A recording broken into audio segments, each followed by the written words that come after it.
Hello everyone, this is Chris and welcome back to Chefwannabe's Life. Today we are doing one of my favorite things in the whole world, arranging flowers. Now, if you are a frequent flower buyer, you know the difference in price between a bouquet of flowers at the grocery store as opposed to buying a bouquet at a floral shop. If you did not know, I used to be a floral designer. And one day, again, I will own a flower shop. Mark my words. Anyway, I bought this beautiful bouquet at Trader Joe's for $4.99. I'm using an old ball jar that the color's worn off of. And we are going to arrange this. And I'm going to show you how easy this is. Whether you're the giver or you're the receiver, it can just be absolutely as beautiful as anything a professional has done, with a few tips. The first thing you are going to do is fill your vessel, your vase, with water about 3/4 of the way up. You will usually get a packet of flower food. I use half of that. Then when you change the water out in a few days, add the other half. You are going to need to go through your stems, all of your flowers, and you are going to need to take off the leaves that will fall below the water line. The key to keeping these flowers alive longer is to not let the green like the leaves, go into the water, because they will get nasty and slimy, and then that will contaminate the water and it will kill all of the other flowers sooner. If you have like this little bud I took off with a little bit of a longer stem, but I knew I couldn't use it on the main stem, leave those aside and find something little you can put those in by your bathroom or kitchen sink.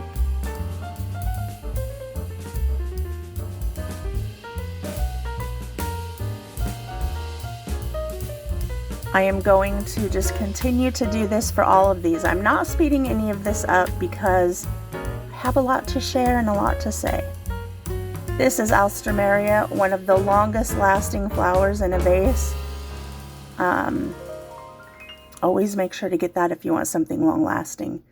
Then we had Hyperium berries, and this looked like a flimsy, slim, sickly stem of stalk, but I'm pretty sure that's not what that was. We have garden roses, the only roses that I love. I always used to have this joke at the shop I worked at that if you wanted to, sometimes people would come in and buy a dozen red carnations, and I used to call it the Breakup Bouquet. Carnations are not my favorite. I have a dear friend, Debbie, who loves them. If you love them, I love all flowers. They're just not my favorite. And so I purposely picked a group of flowers that only had one carnation. You can see how I cut that stem at an angle. That is just so that the flowers can drink better. And you are just going to kind of line them up, kind of measure them up to your vase, and start putting them in, because as soon as you fill that vase a little bit, they are going to start holding each other up better, and then you can place them more specifically where you want them. This was not a huge bouquet. It was like $4.99, but I thought it was gorgeous. Trader Joe's has the most beautiful bouquets so inexpensively.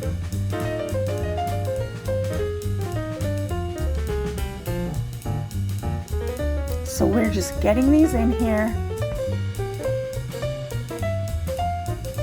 And you can always cut them shorter, so don't cut them too short. Now, if you want them all cut short in a really low arrangement, then maybe put them in like a round vase, like a fishbowl sort of thing. Or you could even just leave them in here and get them all arranged, pull the whole thing out, chop the bottoms even, and put them back in. Just again, make sure that the leaves are off of the stems. Now, we keep our house fairly chilly, and it happens to be like our second 95-degree day today, and our AC is set on like 62 degrees. So basically these will last forever because they think they're in a cooler. But I'm using a knife here. I am clearly not using a floral knife, but I wanted you to see that most floral designers use knives. I don't think I know anyone who uses scissors. Maybe on occasion. Anyway, I did go to my scissors because I don't have a proper floral knife, and it doesn't matter. Just get the stems cut. Just get the stems cut. Flowers make me so happy. I hear of so many people who don't like flowers, and they're like, don't waste money on flowers, they just die. Oh my gosh, beauty. Flowers are beauty to me, I'm telling you. And my husband treats me to fresh flowers often. Now that baby's breath, I did end up breaking into pieces because it had really long stems. So don't think that you can't, like that greenery and that filler flower, pull it apart and use it in different areas. Baby's breath is also another thing that is not my favorite, but it's beautiful in this arrangement. The only thing for me this arrangement is missing is some tulips. I mean, am I right? Tulips are my favorite. And you just stick those in, and you're just going to kind of fill in the spots that are a little weak for you, or that just need some softening. You'll see on the left is just that kind of piece of green. And I don't remember. Oh, okay. I did put a little bit of baby's breath in there. I would have liked it a little bit more softened with maybe some baby's breath.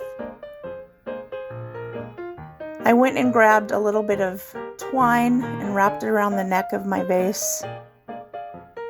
And there you go. You don't even have to do that. You could use ribbon or some tulle, whatever you want. You don't have to use anything.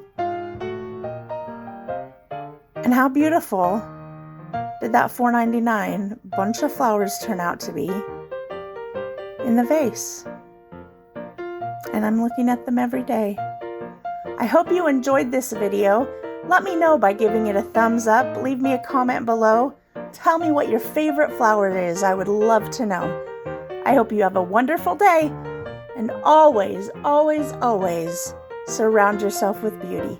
Have a great day. Bye, everybody.